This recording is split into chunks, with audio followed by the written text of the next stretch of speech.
There's this moment, and if you've been anywhere close to buying your first rental property, you know exactly what I'm talking about, where everything just stops feeling exciting and starts feeling terrifying. You've done the research, you've watched the videos, you've run the numbers more than once, and then you're lying awake at 2 a.m. asking yourself, what if I'm wrong? What if the tenant doesn't pay? What if something breaks and I can't cover it? What if this is the worst financial decision I've ever made? Nobody talks about that part. Everyone talks about the deal, the ROI, the passive income. But that 2 a.m. feeling, that's the part that actually determines whether you buy the property or not. So today, I want to be honest about why the first rental is so much harder than anything that comes after it, and why, despite all of that, it's the most important move you'll make in this space. Here's what most people get wrong. They think the hardest part is finding the right deal, or the financing, or the numbers. And yes, those are real, but they're not what actually stops people. What stops people is the gap between knowing something intellectually and trusting yourself emotionally, and that gap is enormous when you've never done this before. Think about learning to ride a bike. You can watch someone else do it 1,000 times. You understand the physics. You've seen it work. But the moment you get on the bike yourself, something shifts, because now the consequences belong to you. That's exactly what's happening psychologically when you're staring at that first purchase contract. If you're feeling paralyzed right now, that doesn't mean you're not cut out for this. It means you're paying attention. It means you understand what's at stake. The people who walk in with zero hesitation are usually the ones who haven't thought it through carefully enough. So if you're nervous, you're actually in good company. There's a concept in behavioral psychology called loss aversion. The basic idea is that the pain of losing something feels about twice as powerful as the pleasure of gaining the same thing. So even when the numbers look solid, your brain is working overtime, imagining every way it could go wrong. That's not pessimism. That's just how human brains are wired. We're designed to avoid danger, not to optimize returns. Now apply that to your first rental purchase. You're taking money you've worked hard to save, possibly for years, and placing it into something unfamiliar, illiquid, and imperfect. Of course your nervous system flags it. Of course it feels heavy. There's another layer too, what I'd call the identity shift. Going from renter or homeowner to landlord isn't just a financial transaction. You're becoming a different version of yourself. And identity transitions are uncomfortable even when they're positive ones. You've been a certain kind of person your whole life. Stepping into something unfamiliar creates friction. That friction doesn't mean you're going the wrong direction. It means you're actually moving. Here's a simple example to ground this. Say you find a house renting for $1,400 a month. You buy it for $180,000. Put 20% down. That's $36,000. Your mortgage, taxes, and insurance run about $1,050 a month.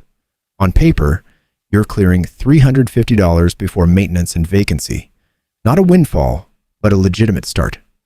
Then your brain kicks in. What if it sits empty for 2 months? What if the roof needs work in 3 years? Suddenly $350 a month doesn't feel like enough cushion. Even though, in a stable market with a reasonably bought property, that deal is probably just fine. This is where experience is worth more than any spreadsheet. By the second or third property, that same math doesn't produce the same anxiety. Not because the risk is different, but because you've lived through the worry once and come out the other side intact. You've replaced imagination with memory. Your social environment adds another layer. Not everyone around you will understand this move. Some will be genuinely supportive. Others will project their own fears. Isn't that risky? What if the market turns? I know someone who got burned. Those concerns aren't always wrong, but they're rarely based on your specific numbers, your market, or your level of preparation. They're borrowed fear. And learning to tell the difference between informed caution and anxious noise is one of the quieter skills you build as an investor, starting with that first deal. Here's the reframe that changes everything. Most people treat the first rental as a financial decision, and yes, it is. But more fundamentally, it's an education you're buying. Except, unlike tuition, the money doesn't disappear. It builds equity, produces rental income, and leaves you with a tangible asset at the end. So instead of asking, what if this goes wrong? Try asking, what do I actually learn either way? Because even if the first deal is messy, even if there are tenant issues, a surprise repair, a stressful month, you come out knowing things you simply cannot learn any other way. You'll know how to talk to a contractor. You'll understand what lease clauses actually mean in practice.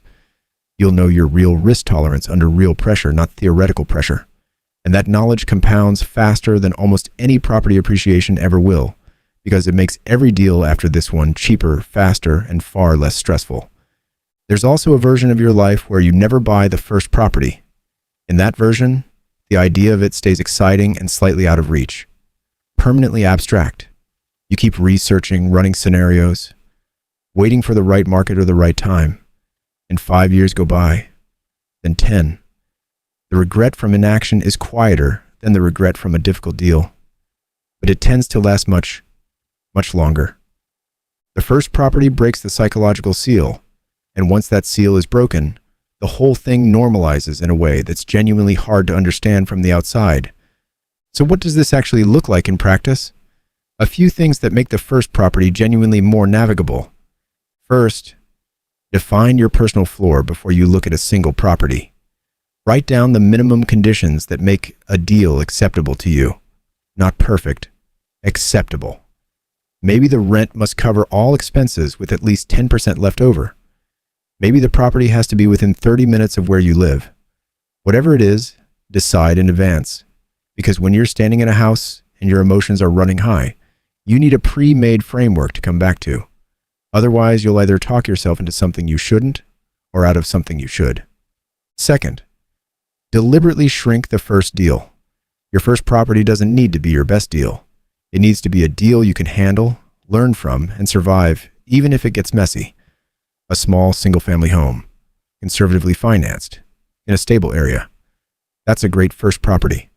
It won't make you rich overnight, but it will teach you more than any course ever could. Third, build your maintenance reserve before you close. The number most experienced investors land on is somewhere between 5 and 10% of annual rent, sitting untouched before you take your first tenant call.